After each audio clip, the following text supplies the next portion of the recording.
Kitab Wahyu pasal 16 ayat 15. Wahyu pasal 16 ayat 15. Kita baca bersama-sama dengan bangkit berdiri. 3, 2, 1. Lihatlah, aku datang seperti pencuri. Berbahagialah dia yang berjaga-jaga dan yang memperhatikan pakaiannya, supaya ia jangan berjalan dengan telanjang dan jangan kelihatan kemaluannya. Silakan duduk. Ya. Tolong ditayangkan LCD-nya.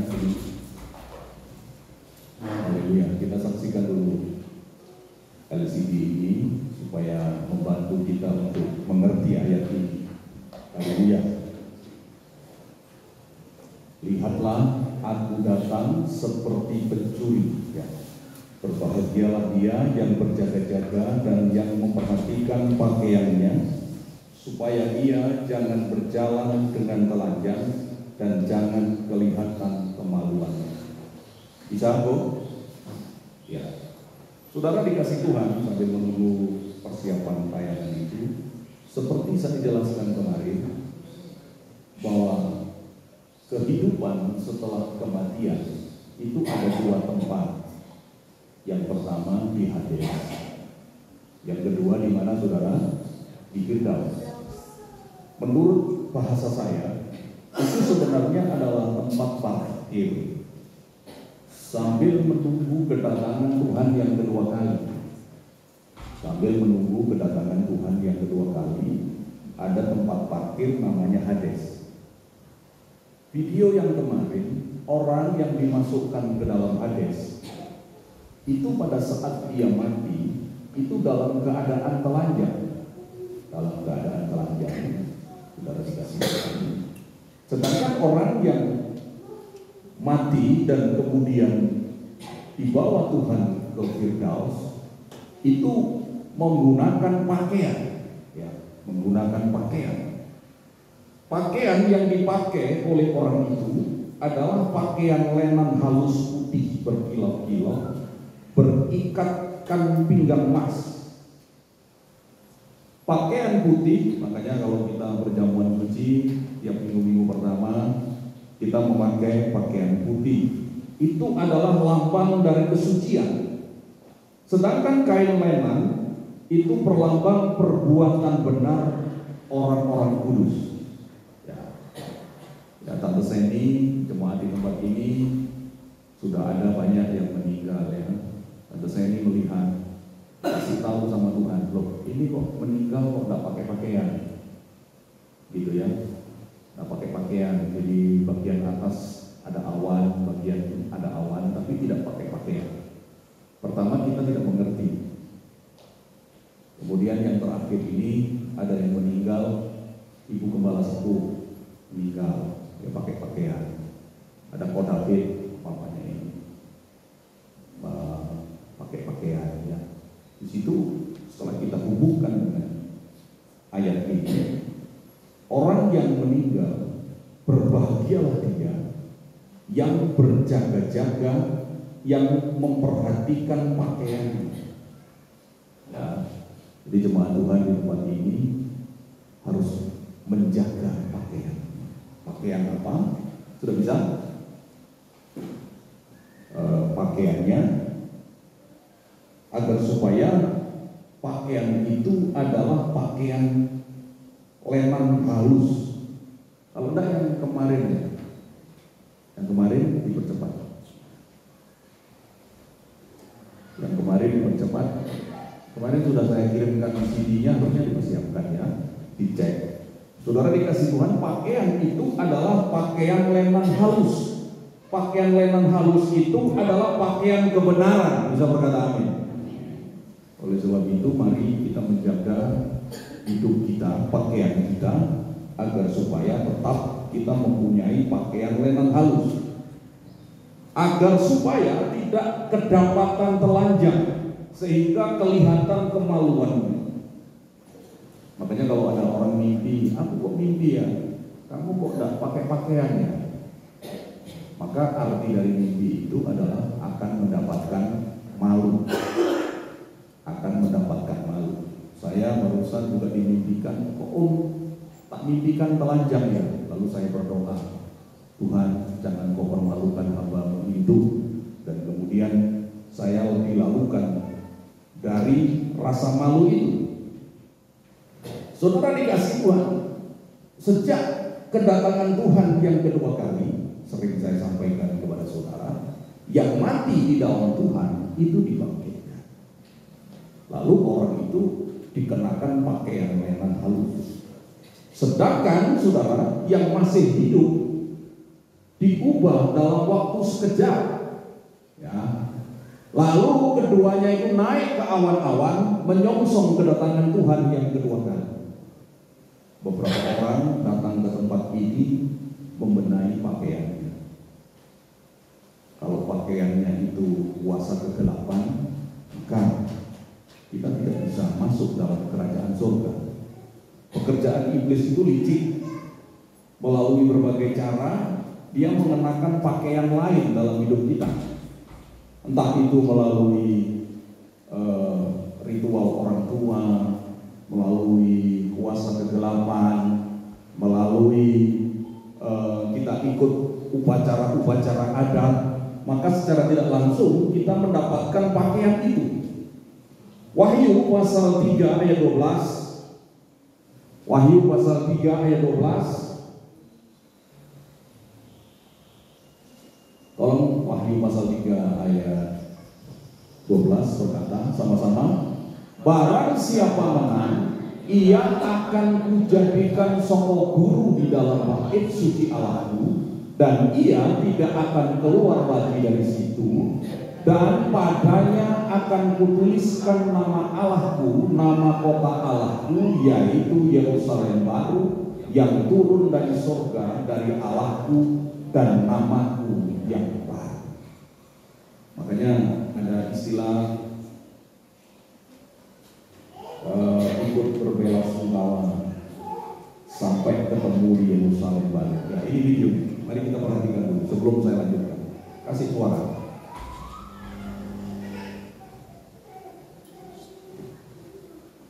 Itu gambaran dari pakaian itu. Kalaupun tidak pakai suara, nggak apa-apa.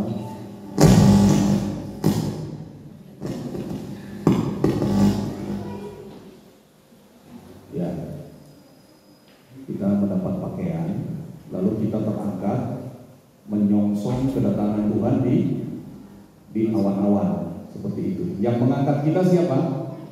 Roh Kudus. Yang mengangkat kita Roh Kudus. Lalu kita tinggal di kota. Ini sebenarnya kalau menurut pendapat saya Taman Eden yang hilang, Taman Eden yang gagal. Kita tinggal di kota.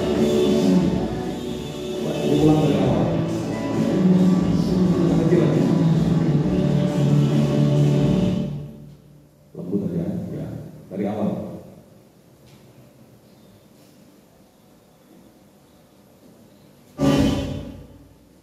Bisa? Ya. Jadi orang yang mati di dalam Tuhan akan mendapatkan pakaian. Lalu kita diangkat oleh Roh Kudus ke suatu tempat.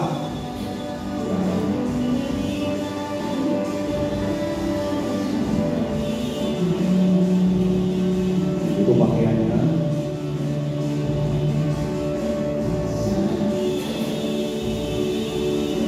Lalu bersama dengan para malaikat Tuhan, kita menyongsong kedatangan Tuhan yang kedua kali. Ini yang disebut dengan pengangkatan.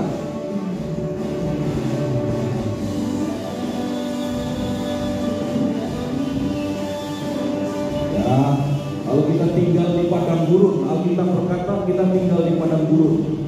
Karena Taman Eden di masa lalu itu tempatnya di padang gurun.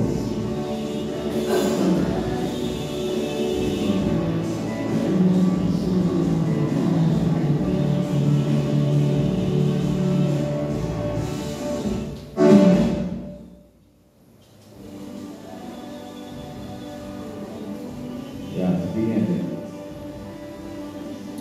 Kita tinggal namanya di Yerusalem baru. Ya. Makanya ada dalam kematian itu selalu ada ucapan sampai ketemu di Yerusalem baru. Nah, ini yang dimaksud divideokan seperti ini. Ya. Dan cukup. Nah, Wahyu 21 ayat 23, Wahyu 21 ayat 23 berkata, dan kota itu tidak memerlukan matahari dan bulan dan untuk menyinarinya, sebab kemuliaan Allah meneranginya dan anak domba itu adalah lampunya. Di dalam Yerusalem baru itu kita tidak perlu memerlukan matahari. Berarti kalau tidak ada matahari, saudara dikasih Tuhan, letaknya tentu jauh dari bumi. Karena kalau kita tinggal di bumi, maka kita akan disinari oleh bulan dan matahari. Tetapi ayat ini berkata, dan kota itu tidak memerlukan matahari, tidak memerlukan matahari dan bulan untuk menyinarinya, sebab kemuliaan Allah meneranginya dan anak domba itu adalah lampu. Itulah sebabnya dalam doa Bapa Kami, doa itu berkata, jadilah kehendakmu di bumi seperti di dalam surga. Dan Yerusalem baru ini adalah kota yang turun dari surga. Turun kemana? Di bumi. Kalau kita kaitkan dengan doa Bapa Kami, maka jadilah kehendakmu di bumi seperti di dalam surga. Maksud dari pemberitaan firman Tuhan ini, saudara, banyak yang dipanggil, sedikit yang dipilih. Jadi jemaat Tuhan, kalau ada anggota jemaat lalu mengundurkan diri, tidak usah gelisah. Yang setia juga tidak usah bangga.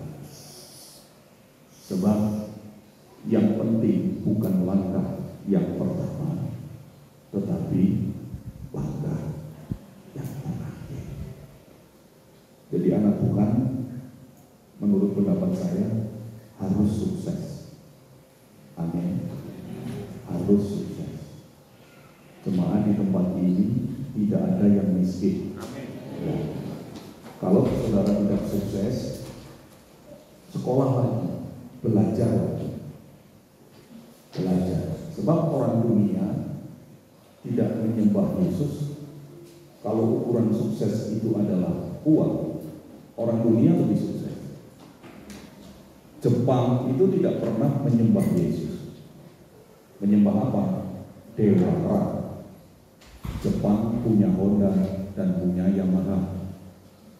Saya menyembah Yesus, kredit Honda, kredit Yamaha. Ya, saudara ada yang kredit Honda sama kredit Yamaha, ya padahal saudara menyembah Yesus.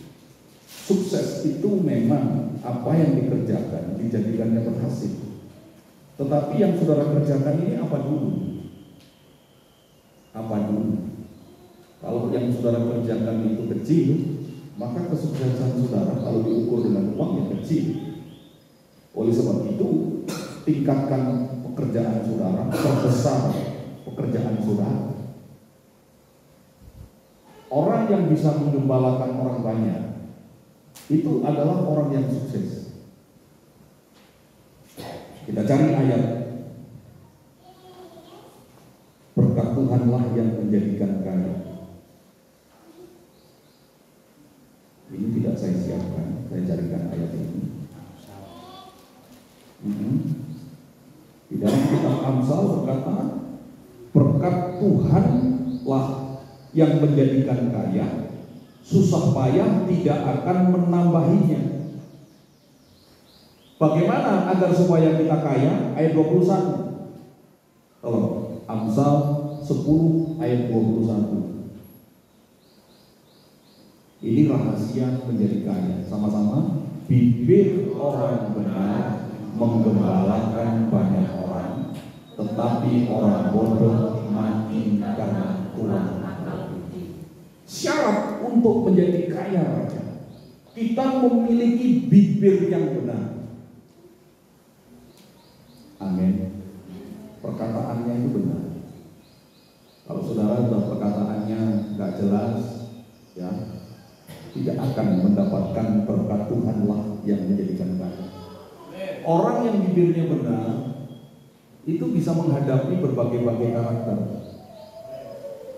Ya, katakanlah saya pimpinan perusahaan, saya punya anak buah 50. Saya bisa menghadapi si A, saya bisa menghadapi si B, saya bisa memperdayakan si C, saya bisa mengoptimalkan si Z.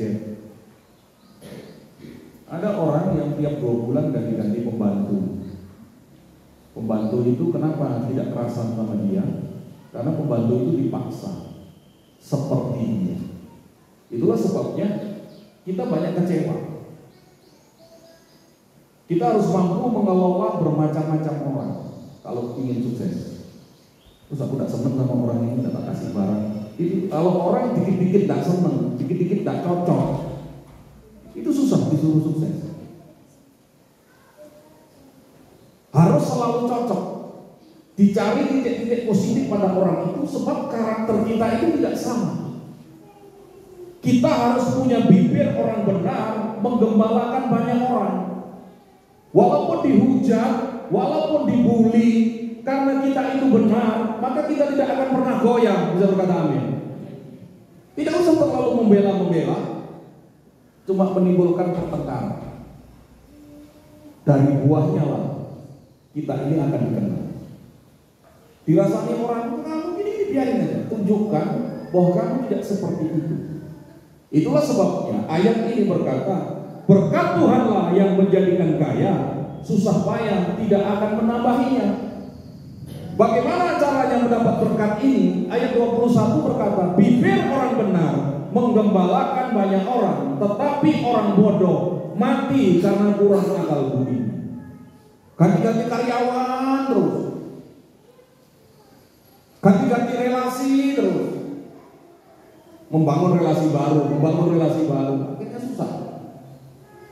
Karena kunci mendapatkan berkat Tuhanlah yang menjadikan kaya, bibir orang benar itu menggembalakan orang banyak. Bisa berkata amin. Akhir-akhir ini saya tutup dengan ayat. Saya khotbah tidak pernah panjang. Matius 24 ayat 26. Saudara dikasih Tuhan, sekarang ini ada teknologi yang bisa merekayasa seolah-olah Tuhan itu ada di awan-awan. Ya, kita baca sama-sama. Jadi, apabila orang berkata kepadamu, lihat, ia ada di padang gurun, janganlah kamu pergi ke situ. Atau lihat, ia ada di dalam bilik, janganlah kamu percaya. Sebab sama seperti kilat memancar dari sebelah timur dan melontarkan cahayanya sampai ke barat, demikian pula kelak kedatangan Anak Manusia. Ada gambar Yesus di tembok. Saudara percaya? Oh, di awan-awan itu ada Yesus turun dari langit. Saudara percaya? Oh, Yesus ada di kamar ini. Saya percaya. Karena kedatangan Yesus itu adalah seperti apa? Seperti kilat memancar dari sebelah timur dan melontarkan cahayanya sampai ke barat. Kemuliaan Tuhan itu datang bersama berjuta-juta malaikat Tuhan. Dia datang yang kedua kali menjemput kita semua orang percaya yang menjaga pakaiannya. Bisa berkata amin. Oleh sebab itu mari jangan mencemarkan pakaian kita karena pernikahan, karena harta dunia, karena mengingini sesuatu, sehingga pakaian kita itu dicemarkan oleh berbagai-bagai perbuatan. Yang sudah duduk di tempat ini ditetapkan Tuhan untuk menerima pakaian putih lenan halus. Katakan amin. Jangan ditukarkan dengan berbagai-bagai persoalan, agar supaya kita tetap menang di dalam pertarungan ini. Apabila saudara-saudara kita mengundurkan diri dalam pendaftaran pesta anak domba Allah, mari kita ingatkan, barangkali mereka masih dapat diselamatkan, masih dapat ditarik dari nyala api si jahat. Bagi jemaat-jemaat yang sudah bersusah payah mencari jiwa, kemudian jiwa itu mundur, jangan kecewa. Tuhan akan gantikan jiwa-jiwa yang terbaik. Bisa berkata amin. Karena banyak yang dipanggil, sedikit yang dipilih. Oleh sebab itu mari kita semua menjaga hidupnya, bibir orang benar. Amin. Pakaian kita jaga, jangan dicemarkan dengan berbagai-bagai kepentingan dunia. Kalau kita mati, kita masih memiliki pakaian hidup, tidak tercemar oleh apapun. Dunia ini pintar, dunia ini menggeser. Musuh seseorang itu adalah orang satu rumah. Ya, musuh kita itu orang satu rumah. Itulah sebabnya seorang ibu ayah dipisahkan dengan anaknya untuk keselamatan. Dan keselamatan itu pilihan. Amin. Keselamatan itu pilihan. Milih mana? Milih keluarga, milih jabatan, milih apa? Itulah sebabnya dalam pertarungan iman itu, ayat tadi berkata, barang siapa menang, saudara harus menang. Mari saya undang pemain musik untuk maju ke depan. Jaga pakaian saudara.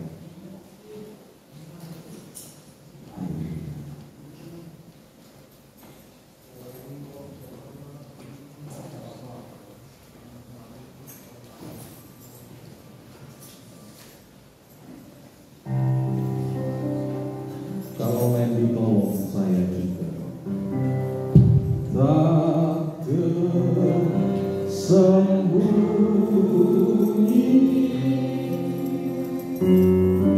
kuasa Allah.